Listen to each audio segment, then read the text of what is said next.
I mentioned back in the Deathwatch upgrade sprue unboxing that I wanted to reproduce this bit. So I got on YouTube, found some videos on molding Greenstuff. Corvus Miniatures had a really good one. And so I'm going to try to reproduce his process. So I took some Greenstuff, molded in shape. I'm going to glue it down to this cap.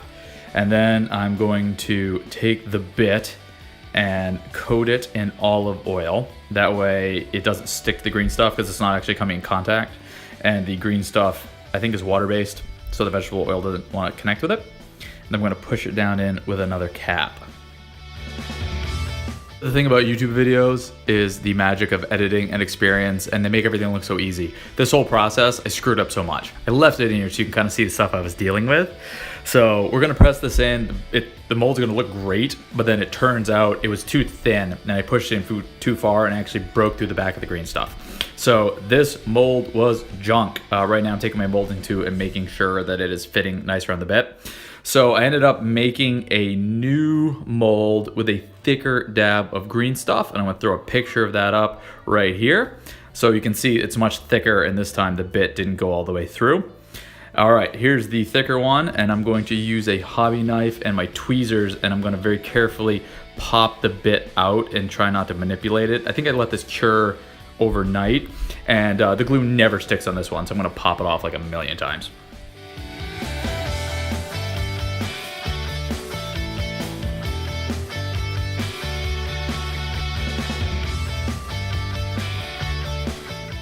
Once I got it out, the mold was looking pretty good this time.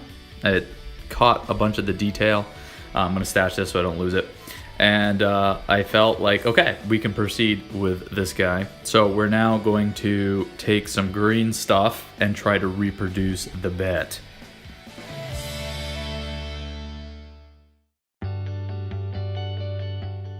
Though, I also want to reproduce the shoulder icon. You'll find out why when I get to building my Deathwatch Reavers. So I was like, all right, let's make another mold. So I did it again, and I think there's the olive oil. Make sure you put it on so it won't stick. And I think I pushed the shoulder pad in way too deep. And when I reproduce this bit, you'll see it looks like junk. So we're gonna end up remaking this mold as well.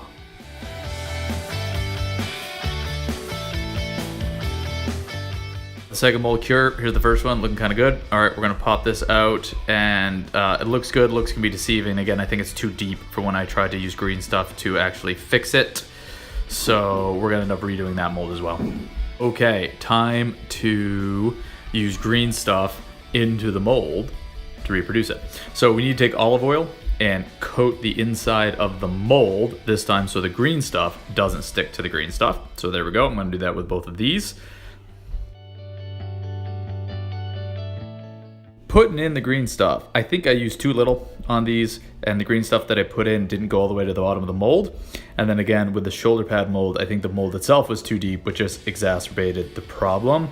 In addition, I don't think I let it cure long enough. I only let it sit probably like 2.5 to 3 hours. And when I came back to pull the bits out right here, we pulled them out, and they just looked really bad. They were very smooth, they didn't have a lot of detail on it, and I just didn't like it. It definitely wasn't gonna go on a Reaver, so we are gonna scrap both of these. We're gonna redo the shoulder pad mold, and then we're gonna try to Greenstuff into the mold one more time. You can see here, so look, it's just very smooth. It's barely an indent. You can't even tell what's going on. The shoulder pad is going to look very similar. Yep, piece of junk. Not even worth messing around with. So we're just gonna huck that stuff. We're gonna redo the shoulder pad mold and not push it in so deep. And then we're gonna let these cure for most of the day, and we're gonna let them cure overnight.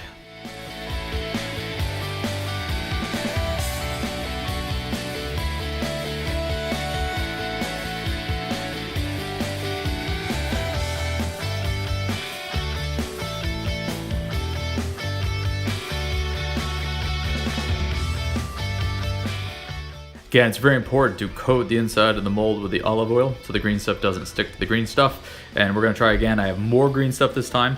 We're gonna put some more pressure on it. And this time the top is actually gonna overflow the mold and it'll make it easier for me to pop it out later.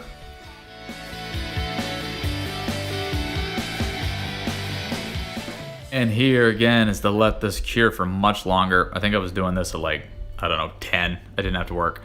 And I let it sit for the rest of the day. And I let it sit overnight. And so I came back the next morning and checked it out. Oh, the next morning looks kind of good. So we're gonna go ahead and pop this out. And this time I was much happier with how it came out. I think I caught the extent that the mold caught the detail. I mean, it might have gone a little bit more, but you could actually tell that there was the eye there. The skull was a skull. The eyes weren't as deep. And then the crossbones, you could definitely see the crossbones. And so I feel like, okay, let's go ahead and let's cut this piece out and see how it looks. The indent looked good here. And so we're gonna go ahead and push some green stuff into this guy. And again, we're gonna let that sit the rest of the day and overnight. I'm gonna put it in here so I don't lose the shoulder pad. And we're gonna do the same process we did before. Make sure that you coat the inside of the mold with the oil. I'm gonna say it over and over again just so nobody forgets, because if you don't, you push that green stuff in there, it's just gonna stick to itself and you're gonna have an interesting little ball of green stuff glued on top of a bottle cap.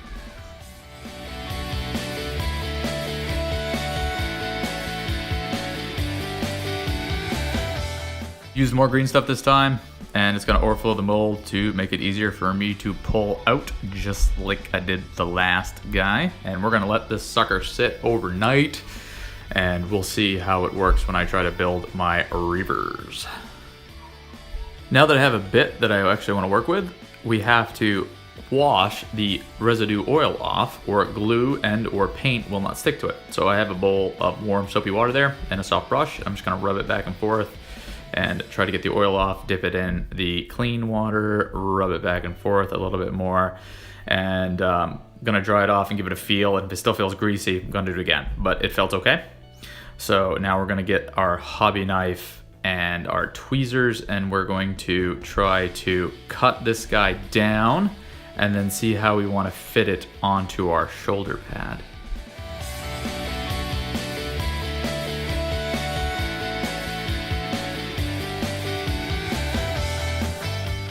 All right, liking how that's looking, feeling better about it.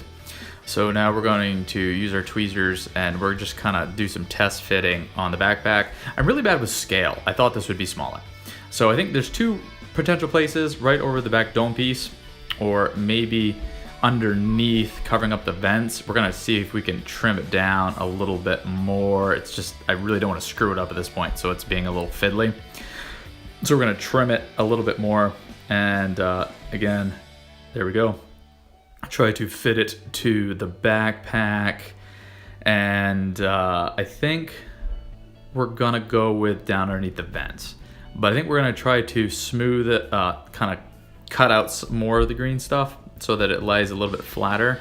So I'm gonna grab one of my files and my tweezers and just use the tweezers to run the bit back and forth on the file and make it even a little bit thinner. And I did this along some of the other edges. All right, so here's the glue. So I'm gonna just super glue this to the backpack, and you're gonna see me fidgeting with it, trying to get it into a spot that I like.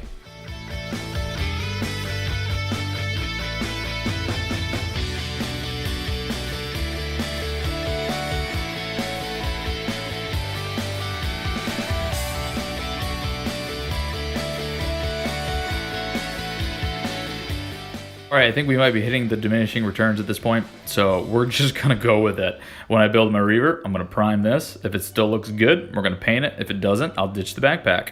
You can see how the shoulder pad comes out when I build the Reavers on Monday. Have a good one.